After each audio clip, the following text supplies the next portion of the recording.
आज के समय हम एटीट्यूड चैप्टर के थर्ड पार्ट को स्टार्ट करने वाले हैं, जिसमें स्पेसिफिकली जॉब सेटिस्फेक्शन का पार्ट आता है। मैंने ऑलरेडी मेजर जॉब एटीट्यूड के वीडियो में बताया था कि जो जॉब सेटिस्फेक्शन है वो एटीट्यूड चैप्टर का सबसे इंपॉर्टेंट कॉन्सेप्ट है, और इस पे एक पूरा सेपरेट सेक्शन भी है इस चैप्टर में, जैसा कि आप देख सकते हैं। यहाँ पर हम डिस्कस करेंगे इसके मेजरमेंट्स कि मतलब हम किसी के भी जॉब सेटिस्फेक्शन को किन फैक्टर्स से या फिर किन मेथड से मेजर करते हैं कि वो कितना सेटिस्फाई है या फिर डिससेटिस्फाई है, वगैरह वगैरह। ठीक है। सेकेंड वन इज की डिटर्मिनेंट्स। ऐसी कौन सी चीजें हैं जो जॉब सेटिस्फेक्शन को डिसाइड करती हैं आपकी, मतलब ऐसे कौन से फैक्टर्स हैं जब आप काम करने के लिए जाएंगे तो आपको ध्यान में रखनी होती है कि इस ये सारी चीज़ों को कंसिडर करके मैं अपना जॉब सेटिस्फेक्शन मेजर करता हूँ, या फिर मैं अपने जॉब में मज़े ले रहा हूँ। मज़े लेना मतलब सेटिस्फेक्शन। ठीक है। ठीक है। और थर्ड वन इज कि अगर आप अपनी जॉब से सेटिस्फाई नहीं है तो आप पे इम्पैक्ट क्या पड़ेगा उसका, मतलब कि आप पे उसका प्रभाव क्या पड़ेगा। और सेकंड, अगर आप उससे सेटिस्फाई है तो क्या प्रभाव पड़ेगा। ये दो चीज़ें यहाँ पे एक्सप्लेन हम लोग आज करने वाले हैं। ठीक है। मेजरमेंट्स और डिटरमिनेंट बहुत छोटे छोटे टॉपिक है, बट इम्पैक्ट थोड़ा बड़ा सा आंसर है। और मेनली अगर इस चैप्टर का कोई लॉन्ग आंसर आता है तो उसका क्वेश्चन जॉब सेटिस्फेक्शन से ही आता है मोस्टली। हाँ, बट बहुत सारे आप यूनिवर्सिटी के पेपर्स भी देख सकते हैं कि ये जो पार्ट है ये एटीट्यूड का सबसे इंपॉर्टेंट पार्ट है। तो वीडियो को अंत तक जरूर देखना। अगर चैनल पर नया है तो चैनल को सब्सक्राइब करके हमारे साथ जरूर बने रहें। तो हम लोग बिना किसी देरी के मेजरमेंट्स डिटरमिनेंट्स को स्टार्ट करते हैं। तो देखिए, जो मेजरमेंट्स होते हैं कि हम लोग जब जॉब सेटिस्फेक्शन को मेजर करते हैं तो उसके लिए दो यहाँ पे मेथड मेंशन्ड है। पहला है सिंगल ग्लोब रेटिंग, जो कि बहुत ही इजी कॉन्सेप्ट है। सिंगल ग्लोब रेटिंग, इसमें क्या होता है ना कि किसी भी एम्प्लॉय को उसके ओवरऑल जॉब सेटिस्फेक्शन को रेटिंग्स देनी होती है फ्रॉम 1 to 5 के बीच में, कि वो या तो अपने जॉब सेटिस्फेक्शन को 1 रेटिंग दे सकता है, 2 दे सकता है, 3, 4 और मे बी 5। अगर उसने 1 रेटिंग दिया, मतलब पॉइंट पॉइंट टाइप की चीज़ होती है, तो इसका मतलब वो अपने जॉब से हाईली, मतलब बहुत ज़्यादा डिससेटिस्फाइड है। और अगर उसने 5 दिया तो इसका मतलब वो हाईली सेटिस्फाइड है। अगर 1 दिया तो हाईली डिससेटिस्फाइड, अगर 5 दिया तो हाईली सेटिस्फाइड। अगर उसने 2 दिया, मतलब ये एक पूरा आप चार्ट एक्सप्लेन कर सकते हो उसमें कि सिंगल ग्लोब रेटिंग क्या होता है कि किसी भी एम्प्लॉय को अपने जॉब सेटिस्फेक्शन को 1 to 5 का रेटिंग देना होता है।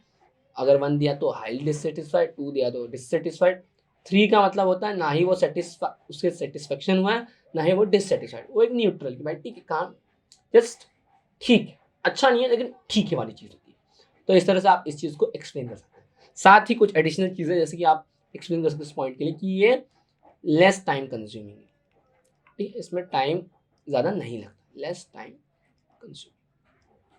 और लेकिन ये क्या होता है इसी के साथ लेस एक्यूरेट भी होता है, मतलब ये एकदम एक्यूरेट एकदम बराबर नहीं है। मतलब आप काम चलाओ कि ठीक ठाक इन्फॉर्मेशन मिल जाएगी। कोई इंसान कितना सेटिस्फाई है, 1 to 5 का रेटिंग उसने दे दिया तो हम लोग अज्यूम कर लेते भाई ठीक है ये इतना इतना सेटिस्फाई होगा अपने काम से। ये चीज़ होती है। सेकेंड वन है इज अबाउट फेकेट रेटिंग। अब फेकेट रेटिंग में क्या होता है दोस्तों कि there are lots of things. जब आप जॉब सेटिस्फेक्शन की बात करते हो ये कोई छोटा कॉन्सेप्ट नहीं है, ये एक बहुत बड़ा कॉन्सेप्ट है जिसमें बहुत सारी चीज़ों का कंसिडरेशन करना चाहिए। जब आप जॉब सेटिस्फेक्शन किसी का काउंट करने जाते हैं तो वहाँ पे आपको क्या क्या कंसिडर करना होता है। इसकी बहुत सारी चीज़ें जो आपकी जॉब पे आपका बिहेवियर है उसे चेंज कर सकती है। जैसे कि सबसे पहली चीज़ तो है पे, कि आपको वहाँ से पेमेंट कितना मिलता है वहाँ पे। ठीक है। अगर आपको अच्छा खासा पेमेंट मिलता है तो आपका जॉब सेटिस्फेक्शन ऑब्वियसली मैक्सिमम तौर पे पॉजिटिव ही रहेगा। ठीक है, तो पहला आ गया पे। दूसरा कि वो वहाँ का आपका काम कैसा है, वो काम कैसा है, इजी हार्ड मज़ेदार बोरिंग सब चीज़ें। तो ऐसे बहुत सारी चीज़ें को कंसिडर करना होता है जब हम जॉब सेटिस्फेक्शन को किसी के काउंट करना चाहते हैं। ठीक है, तो ये मेथड वही बताता है कि जितने भी बहुत सारे अलग अलग एलिमेंट्स हैं जो जॉब सेटिस्फेक्शन को डिटरमिनेंट्स है यानी कि चेंज कर सकते हैं, इसी उन्हें इन्फ्लुएंस करते हैं, उन सभी चीज़ों को इंडिविजुअली कंसिडर करना ही इस कॉन्सेप्ट में आता है। यहाँ पे मैं आपको थोड़ा पढ़ देता हूँ। This is more sophisticated and lengthy method यानी कि ये बहुत टाइम कंज्यूमिंग है, बहुत लंबा प्रोसेस होता है, ठीक है, लेकिन ये मोस्टली एक्यूरेट होता है, सबसे एक्यूरेट कॉन्सेप्ट ये मेथड है, ठीक है। पहला वाला जो था वो लेस एक्यूरेट था और लेस टाइम कंज्यूमिंग था, बट ये वाला टाइम कंज्यूमिंग भी है लेकिन एक्यूरेट भी ज़्यादा है। एक्यूरेट मतलब हम लोग एकदम पक्का पता कर सकते हैं कि कोई इंसान कितना सेटिस्फाई, ठीक है, यहाँ पे ये बता सकते। The key elements of job are identified, example supervision, nature of work, promotion opportunities etcetera. मतलब ये वो चीज़ें हैं जो आपके जॉब सेटिस्फैक्शन को चेंज करती है, आपके बिहेवियर को जॉब के प्रति उसे चेंज कर सकती है। जैसे कि वहाँ का सुपरविजन कैसा है, मतलब आपका जो बॉस है वो कैसा है, वो काम कैसा है, ठीक है, और फिर जो प्रमोशन की अपॉर्चुनिटीज यानी कि आपका नेम फेम अगर आपको चाहिए तो वो सब वहाँ पे अपॉर्चुनिटीज है कि नहीं, वो सब यहाँ पे उन सब चीज़ को कंसिडर किया जाता है। Employees is then asked to rate his feeling for each of the job element, मतलब जिसके आपको मैंने कहा यहाँ पे क्या था, यहाँ भी उसे रेटिंग देनी थी, बट ओवरऑल जॉब को रेटिंग देनी थी 1 to 5 में, ठीक है। यहाँ पे क्या कहा है, पर्टिकुलर स्पेसिफिक एलिमेंट को, एलिमेंट यानी कि जो वो चीज़ है, जैसे कि वर्क कैसा है, वहाँ का पेमेंट कैसा, वहाँ के लोग कैसे, उन सभी चीज़ों को पर्टिकुलरली यहाँ पे रेटिंग देनी होती है, ठीक है। उसके बाद यहाँ पे बताया है कि फैकेट रेटिंग क्या होता है, एक बेटर मेथड है, बट ये ज़्यादा टाइम कंज्यूमिंग है, जैसे कि मैं आपको बताया। और जो सिंगल ग्लोब रेटिंग है इसमें टाइम कम लगता है, बट ये एक्यूरेट भी नहीं होता। तो ये वहाँ पे सब कुछ वहाँ पे ये सब एक्सप्लेन किया गया, ठीक। होप सो कि आपको ये मेजरमेंट समझा हो। मेजरमेंट बहुत ईजी था। पहला तो सिंगल ग्लोब रेट, मतलब जिसमें 1 to 5 की रेटिंग देनी होती है, ठीक है। Second one is facet rating, जिसमें आपको हर एक एलिमेंट को, हर एक जॉब एलिमेंट को, जैसे कि पेमेंट, वर्क, सुपरविजन, सभी चीज़ों को कंसिडर करके सबको रेटिंग देनी पड़ती है। यहाँ पे ये चीज़ है, दोनों में रेटिंग देना एक कॉमन चीज़ है, ठीक है। तो ये डिटरमिनेंट्स हो गए, सॉरी मेजरमेंट्स हो गए कि आप किन चीज़ों से किसी की जॉब सेटिस्फेक्शन को मेजर कर सकते हो। अब अगली चीज़ है डिटरमिनेंट्स। डिटरमिनेंट्स यानी कि वो चीज़ें जो आपके जॉब सेटिस्फेक्शन को इफेक्ट कर सकती है। तो इसमें 3 चीज़ें आती हैं। पहला है वो काम कैसा है, देखिए ना, इसलिए यहाँ पे लिखा है वर्क इटसेल्फ।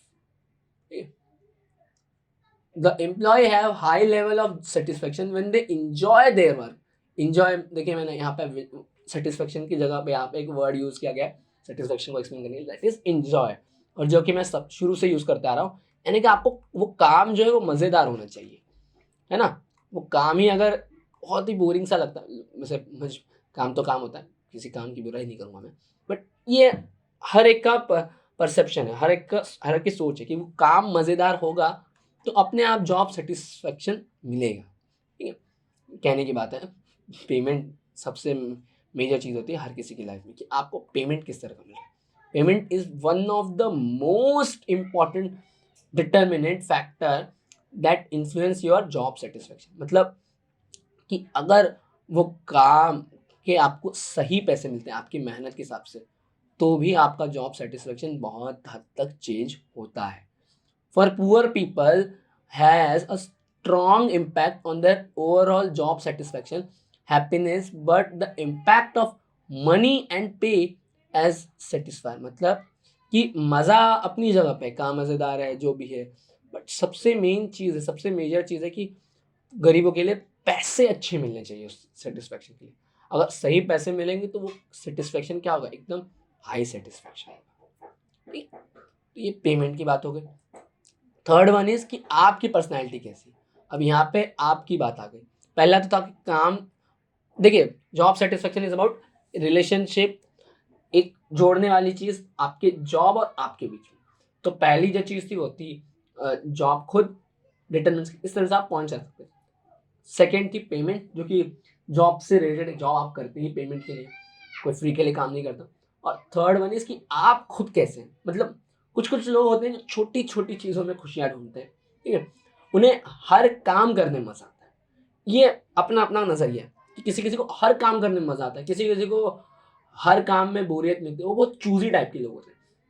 इसलिए यहाँ पे लिखा गया है personality factor to play an important role in determining satisfaction and dissatisfaction at work.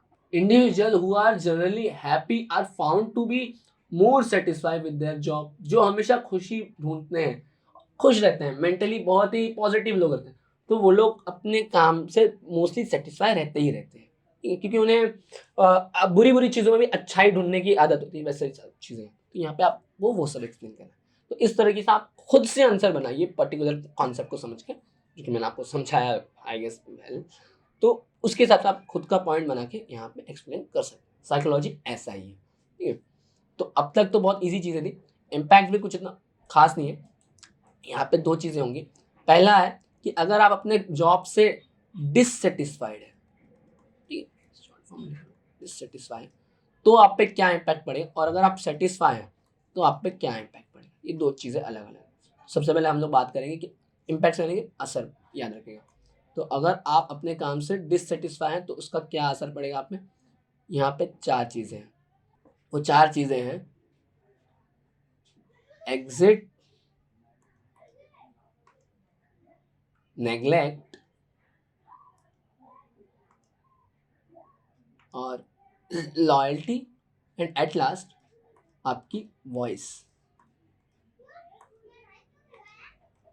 मतलब कि अगर आप अपने काम से खुश नहीं हैं तो आप सीधे सीधे एग्जिट ले सकते हैं, यानी कि आप उस काम को छोड़ सकते हैं। या फिर आपने क्या किया कि अगर आपको काम में कुछ कमियां दिख रही हैं आपके काम में, या फिर कुछ बेहतर होना चाहिए था, या फिर कुछ गड़बड़ चल रही है काम में, तो आप क्या करेंगे, सीधे सीधे चुपचाप निकलने से बेटर आप कहेंगे कि मैं इसके खिलाफ आवाज उठाऊंगा, मैं कुछ बदलाव लाऊंगा खुद से, ठीक है? That's called voice. Third one is, ये बहुत फिल्मी चीज होती है लॉयल्टी के बारे में। मतलब जैसे कि आप अपने काम के साथ जुड़े रहना चाहते हैं, वो काम कैसा भी हो, कितना भी खराब हो, आप एक चीज एक बार के लिए सोचते हैं कि यहाँ पे कुछ फिल्मी सा होगा। वो काम, वो जो आपका बॉस है, जो आपके डिससेटिस्फेक्शन को नहीं समझ रहा है, उस काम की कमी को नहीं समझ रहा है, आपके बातचीत करने के बावजूद वो समझेगा उस चीज को कभी ना कभी थोड़े दिनों में, तो वो बदलेगा, वो चीजें बदलेंगी। तो आप उस काम के साथ लॉयल, आप उस काम के साथ जुड़े रहना चाहते हैं। अगर आप डिससेटिस्फाइड भी हैं, मतलब आप खुश नहीं है तभी भी, एक चीज होती है। And fourth one is neglect. मतलब आपने अभी आप चाहते थे कि मैं कंपनी के लिए कुछ करूंगा, कंपनी के लिए कुछ बड़ा करूंगा, कंपनी में कुछ चेंज लाऊंगा, ये करूंगा वो करूंगा, ये सब चीजें थी। बट आप डिससेटिस्फाइड, आप उतना बोल रहे हैं यार ठीक है मुझे अपनी पगार मिले, मैं उसमें ही खुश हूँ, मैं इग्नोर इग्नोर करने लगेंगे कि भाई ठीक है मेरे को इतना इतना काम दे दो, मैं एक्स्ट्रा काम कुछ नहीं करने वाला, मेरे को जितना बोला मैं उतना ही करूंगा वाली चीज़ है। तो यहाँ पे ये पॉइंट होता है, मतलब अबाउट इग्नोरेंस, कि आप उस काम की अदर चीज़ों को इग्नोर करने लगते हैं। यहाँ पे मैं आपको थोड़ा सा बता दूँ, और ये एक चार्ट आप याद रखिएगा एक्टिव पैसे के हिसाब से। इस चीज़ को भी आप इस चार्ट को आप बना के आप अपने एग्जाम में एक्सप्लेन कर सकते हैं इसके हिसाब से, कि एग्जिट एक एक्टिव और डिस्ट्रक्टिव मेथड है या फिर इम्पैक्ट है, वॉइस का है एक एक्टिव और कंस्ट्रक्टिव इम्पैक्ट है आपके जॉब का आप पे, अगर आप डिससेटिस्फाइड हो। ये एक चार्ट के हिसाब से आप एक्सप्लेन कर सकते हैं। नेग्लेक्ट क्या है, पॉजिटिव और डिस्ट्रक्टिव। लॉयल्टी क्या है, पैसिव और कंस्ट्रक्टिव इम्पैक्ट। ये सब चीज़ों को आप थोड़ा याद करके बता सकते हैं। यहाँ पे देखिए, यहाँ पे लिखा एग्जिट, जैसे कि मैंने वो कहा एक्टिव डिस्ट्रक्टिव रिस्पॉन्स है किसी इंसान का अपने जॉब के प्रति, कि अगर वो डिससेटिस्फाई है तो इसमें क्या होता है, the employee either quit the organisation और look to new position inside और आउटसाइड द ऑर्गेनाइजेशन। मतलब या तो वो अपने काम से क्विट कर देगा, छोड़ देगा काम, या फिर वो अपने ही बिजनेस, अपनी ही कंपनी में किसी और पोजीशन के लिए, या फिर किसी बाहर की दूसरी कंपनी में किसी और पोजीशन के लिए ढूंढने लगेगा चीज़ों को, ठीक है? तो एग्जिट का मतलब आपको समझ गया होगा। Next one is voice.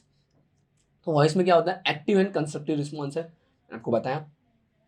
Employ attempt to improve condition, कि यहाँ पे वो आवाज उठाएगा कि जो चीजें खराब चल रही, जो चीजें सही नहीं है ऑर्गेनाइजेशन में, उसे ठीक करने के लिए वो कुछ करेगा, वो आवाज उठाएगा, वो organisation through discussion with superior, अपने सुपीरियर से अपनी प्रॉब्लम्स का डिस्कशन करेगा, ठीक है, solving behaviour and engaging in the unique activity. मतलब हर किसी एक्टिविटी में जुड़ा रहेगा और अपनी आवाज उठाएगा, डिस्कस करेगा कि ये चीजें चेंज होनी चाहिए, खुद से वो कुछ इनिशिएटिव्स भी लेगा इस चीज में। तो ये वॉइस आ गया। Third one is loyalty, that is passive and constructive response है। The employee himself does nothing but wait to condition to improve, मतलब यहाँ पे वो लोग कुछ नहीं कर रहे हैं। देखिए, जब वो खुद से कुछ करते हैं तो वो चीज़ें होती है एक्टिव। ये एक्चुअली इंग्लिश में भी एक्टिव मतलब खुद से भी कुछ करना। यहाँ पे एग्जिट में वो क्या कर रहा था, खुद से कुछ करने की कोशिश कर रहा था, इसलिए वो एक्टिव चीज़ हो गई।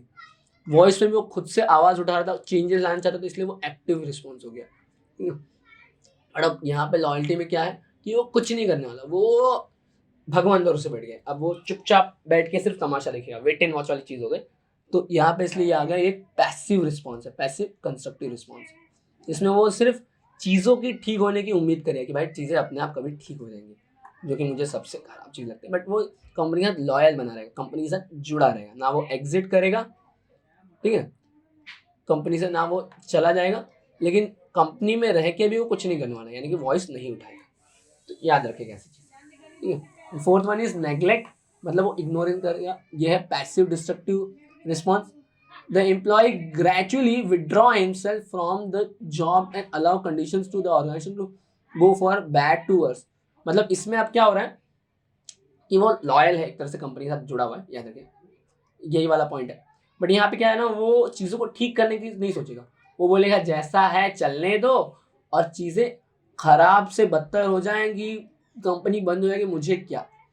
वो क्या करेगा, हमेशा अपसेंट रहेगा, वो अपने एफर्ट्स को भी कम कर देगा, और रिपोर्ट ले, मतलब उसका जो काम है उसकी रिपोर्टिंग सब जो भी होता है वो सब कुछ बहुत लेजीनेस एकदम ही, मतलब बोलेगा छोड़ो मेरे को क्या ही करना है, कंपनी जाए भाड़ में, मुझे मतलब ही नहीं, ऐसी वाली चीज़ में फिर आ जाएगी। तो ये सबसे खराब डिस्ट्रक्टिव, यहाँ पे देखिए पैसिव डिस्ट्रक्टिव, मतलब इसमें वो कुछ भी खुद भी कुछ नहीं कर रहा है और ना ही कंपनी को सुधारने के लिए कुछ करेगा। तो ये एक विनाश होगा, डिस्ट्रक्टिव विनाश होगा, है ना। पैसिव डिस्ट्रक्टिव कंपनी बर्बाद हो जाएगी, इसलिए यहाँ पे डिस्ट्रक्टिव रिस्पॉन्स है, passive destructive response. Hope so कि आपको ये पॉइंट समझे होंगे। अब इसके बाद हम लोग पढ़ने वाले हैं कि जब वो सेटिस्फाई होता है, मतलब जब वो अपने काम से खुश है, तब क्या क्या उस पर इम्पैक्ट पड़ता है। तो ये सब चारों पॉइंट्स थे अबाउट कि आप अगर अपने काम से खुश नहीं है तो क्या क्या होता है। अब यहाँ पे चीज़ें पढ़ते हैं हम लोग कि अगर आप अपने काम से खुश है तो सबसे पहले आपकी जो परफॉर्मेंस है वो बहुत हद तक सुधर जाएगी। ये देखिए यहाँ पे लिखा है, it has been believe for a long time that happy workers are productive workers, यानी कि जिनको अपने काम में मज़ा आता है वो अपने काम में प्रोडक्टिविटी, यानी कि काम की दर, काम जो जितना होना चाहिए था उससे कहीं ज़्यादा अच्छा काम करते हैं, जितना अच्छा काम होना चाहिए था उससे भी ज़्यादा, और जितना काम होना चाहिए था उससे भी कहीं ज़्यादा काम, मतलब कि प्रोडक्टिविटी यानी कि काम की दर, एफिशिएंसी, वर्ड आप सबने सुना होगा, ये साइकोलॉजी में आ गया है, एक्चुअल में ये उसी में बहुत बार आपने सुना होगा। तो यहाँ पे सबसे पहली चीज़ तो वो सुधर जाएगी आपकी। इसके बाद क्या है सर, याद रखिएगा जॉब परफॉर्मेंस आपकी क्या होगी, बेटर हो जाएगी। सेकेंड वन इज कि आपका जो ऑर्गेनाइजेशनल सिटीजन बिहेवियर है। अब आपने जो मेजर जॉब रिलेटेड एटिट्यूड्स पढ़े थे ना, यहाँ पे वो सारी चीज़ें आ जाएंगी। सबसे पहले क्या हुआ आपका कि आपका जॉब इन्वॉल्वमेंट, एक तरह से आप कह सकते हैं परफॉर्मेंस बढ़ना, यानी कि जॉब इन्वॉल्वमेंट बढ़ा आपका, है ना, प्रोडक्टिविटी बढ़ी, वो चीज़ आ गई। यहाँ पे था आपने ऑर्गेनाइजेशनल कमिटमेंट का पॉइंट पढ़ा होगा, भैया मैंने आपको बताया था। तो यहाँ भी ये पॉइंट भी कुछ वैसा ही है कि organization citizenship behavior is that goes beyond what expected to the organization. In OCB, organizational citizenship behavior, employees are willing to do beyond their duties. मतलब जितना उन लोगों को कहा गया था वो लोग उससे भी कहीं ज़्यादा आगे का काम करते हैं, ठीक है। तो इससे क्या मतलब ये इनका प्रोडक्टिविटी बढ़ना ही चीज़ हो गई यहाँ पे, ठीक है। तो जितना उनसे कहा गया था वो लोग उससे भी अच्छा काम करते हैं, प्रोडक्टिविटी बढ़ना ही सेम पॉइंट है। Third one is job satisfaction and customer satisfaction. ये एक्चुअल में देखिए ये जो पॉइंट्स है बहुत वन लाइनर्स है, तो इन सबको आप नाम के आगे कुछ लिख सकते हैं, जैसे कि प्रोडक्टिविटी बढ़ना, परफॉर्मेंस यानी कि परफॉर्मेंस बेटर होना। इसका मतलब क्या होता है कि जितना उनसे कहा गया था, जितना उनसे एक्सपेक्ट किया गया था उससे भी अच्छा काम, ये इसके अंडर आता है। Third one is customer satisfaction. अब अगर आप एक प्रोडक्टिव लेबर है, यानी कि आप बहुत ज़्यादा प्रोड्यूस करते हैं, बहुत अच्छा काम करते हैं, तो आप अपने कस्टमर्स को भी सेटिस्फाई कर सकते हैं, ठीक है। Satisfy employees are more friendly and energetic and responsive to their customers. This is gradually appreciated by the customers besides satisfy employees are less likely to have the organization result in the consumer. मतलब जैसा कि वो neglect वाला हम लोगों ने point पढ़ा था, तो उसमें क्या था, उसको कस्टमर सेटिस्फेक्शन, बिजनेस के इम्प्रूवमेंट, ये सब कुछ मतलब ही नहीं है। बट अगर वो काम अपने काम से सेटिस्फाई है तो उसे इन सभी चीज़ों से मतलब है। वो चाहता है कि उसके कस्टमर्स बढ़े, उसका बिजनेस आगे बढ़े, तो यहाँ पे कस्टमर सेटिस्फेक्शन का पॉइंट आ जाएगा। तो इस टाइप के 3 पॉइंट्स हैं। चौथा पॉइंट यहाँ पे देखिए, ये वाला है, लेस एब्सेंसी।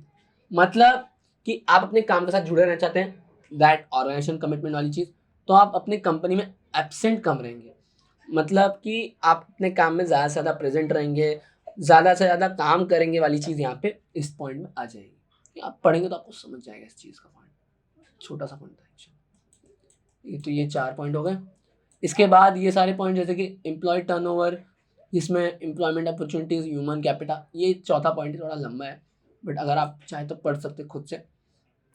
वर्क प्लस डाइवर्सिटी, ये सब आपका रीडिंग वाला पार्ट है, ये आपको खुद से करना चाहिए, सेल्फ। ठीक है, तो होप सो कि आपको ये वीडियो पसंद आया होगा और ये चैप्टर भी समझ आया होगा। अगर हाँ, तो प्लीज़ वीडियो को लाइक करें, कमेंट करें और शेयर ज़रूर करें।